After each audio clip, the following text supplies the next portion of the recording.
p.m. And Madam Clerk, would you take the roll, please?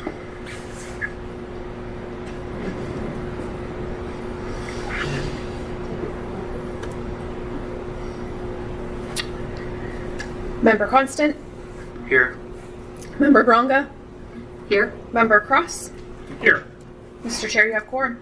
Thank you. I just note that I thought I had appointed 5 of us to this committee, and it appears only 2 of us officially, but I know I have Mr. Cross. He's actually on there on the agenda, and I thought I had added also, I don't know who, but I know we had 5 members, so I'm going to go back and find that record for future meetings. Today we have, I think, a bit of a light agenda, but it's the beginning of an important conversation. So on the agenda today, we have an update on Title 28 and Observer Handbook amendments. Ms. Hines, you want to lead us on the conversation? Yes. So again, this year we will have the AO for Title 28 revisions, and we're going to have a resolution to travel along with it that will make revisions to the Observer's Handbook. And a wise person told me that we like to hear, I'm going to tell you 3 things. So I'm going to tell you 3 things about the handbook and 3 things about the AO. The handbook has minor edits. There are some typos, there are some improper references that need to be updated, and then there's one case where we're just flipping sentences from paragraph 1 and paragraph 3 to make it make more sense in sort of a chronological order. We will be adding unsworn falsification to all forms, registration forms, challenges, and complaints, and then also adding requirement for signature of candidate, campaign manager, or chairperson on all of the forms. The registration forms, the challenges, and the complaints. We realize that that is missing from some of the forms. And then we're also updating that to include how voters can correct their vote provision. Those provisions were adopted in AO 2022-98, where they can slash through or X through or cross through just the bubble or just the name. We had 0 challenges related to that this year, and so definite improvement over 2022, and excited to add that to the handbook for this year. For the Title 28 amendments, we are going to add a definition for voter registration file, meaning the voters' information from the voter registration database. We have a few minor changes for improper references. There's a couple that it's referring to a section of code that has been deleted in the past, so those need to get updated or deleted permanently. And then after the election contest that we had in May, we're going to update the contest sections for better timelines and to fully utilize the Election Commission as previously envisioned. Previously, as in prior to 2020, so that the Election Commission can review and provide you with a report on the contest. At this point, it says that the contest should be filed 9 days after certification, but by having them submitted before the public session of Canvass, the Election Commission will, as previously envisioned, be able to provide a report on that to the Assembly. And that one, we're going to have much more dialogue with attorneys Falsey and DNS. So that is my update on. Any questions? So I don't see any questions. I have a question. And do we have someone join us on the phone? Someone else?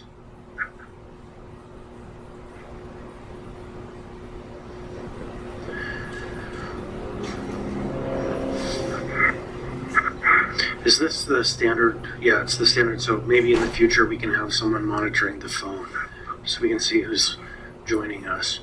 That said, do you have a timeline when we're going to start to see some draft language that we can put together mentally?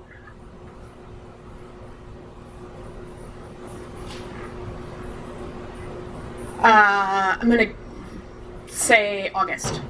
Okay, so maybe next month. Mr. Cross? Yes, thank you.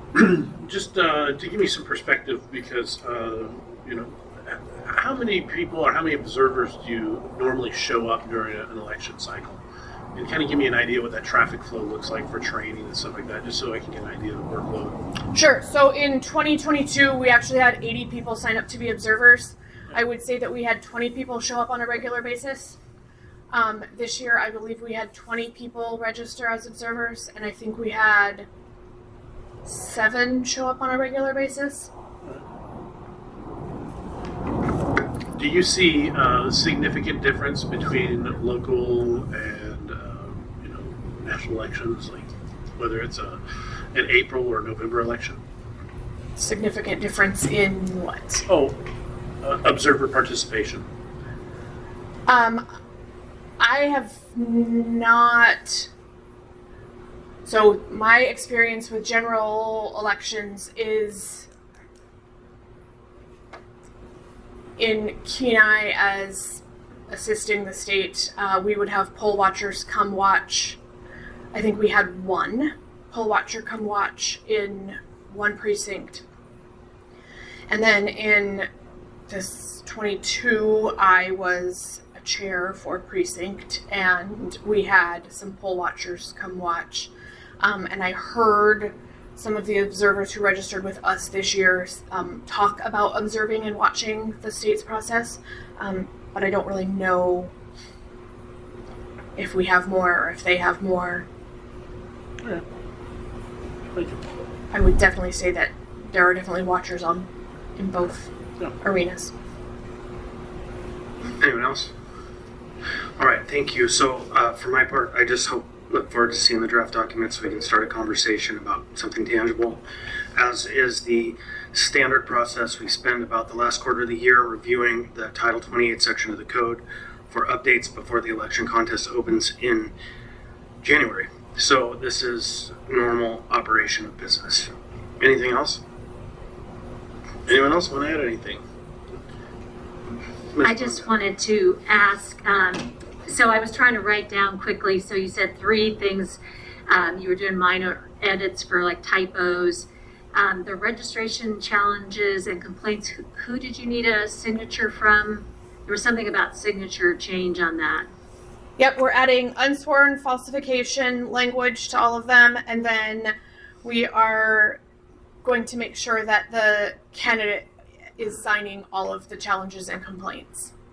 Or the candidate, or the chairperson, or the campaign manager. Thank you.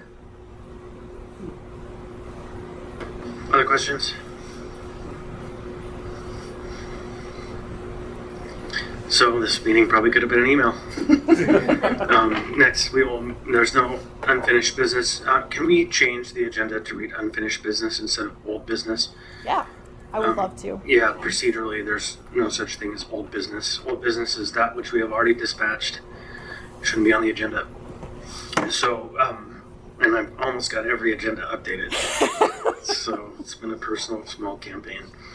Audience participation. Who would like to speak? There's a microphone over here. Please, you have 3 minutes.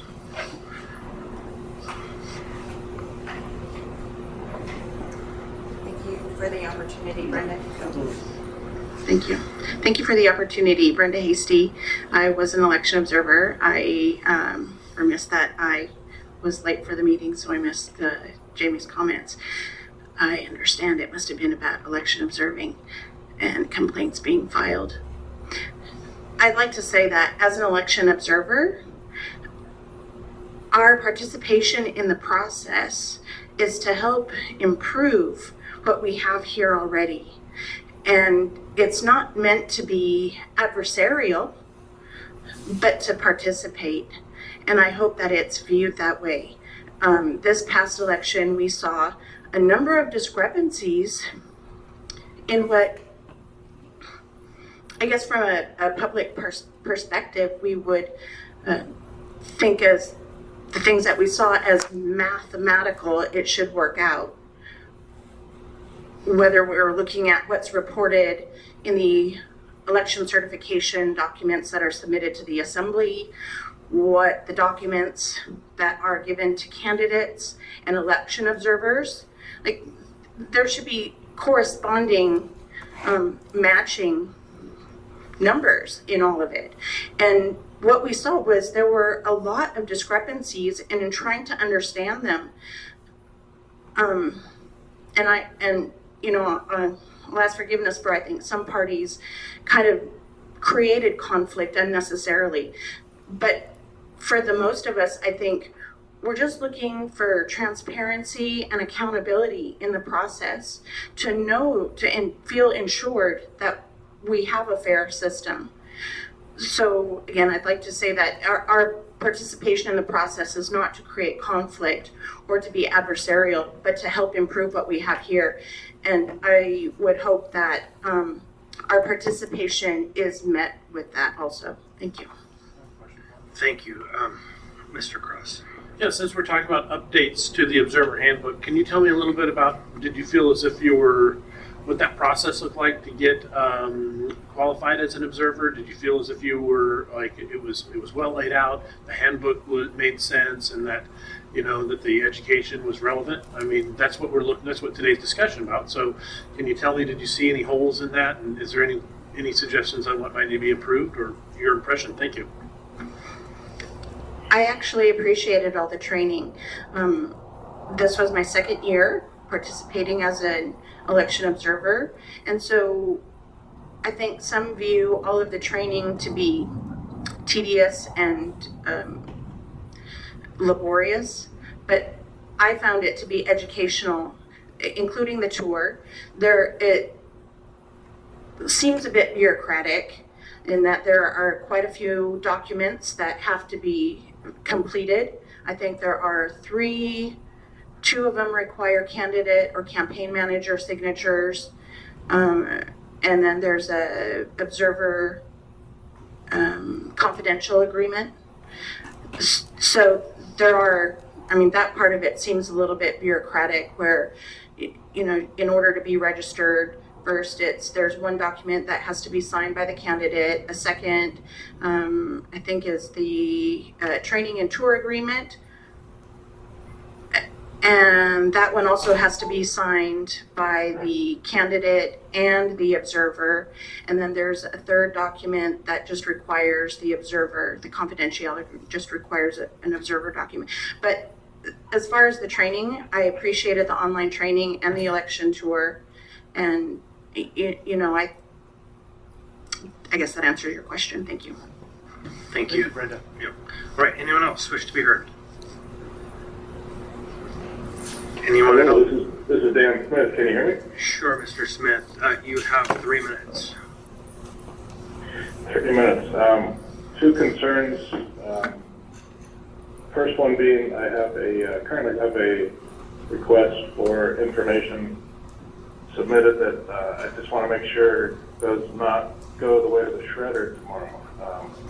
We're working out whether or not the information should carry a cost associated with it or not, and I can go into it if you like, but second one I'll get to is, like Ms. Hasty said, our relationship is not adversarial. We want to fully understand all the information we're looking at, and there's one thing that prevents us from really doing that, and that's the lack of an ascension number. The federal government requires the state to assign a unique identifier to each voter. That's called an ascension number. It's different than a voter number that's confidential.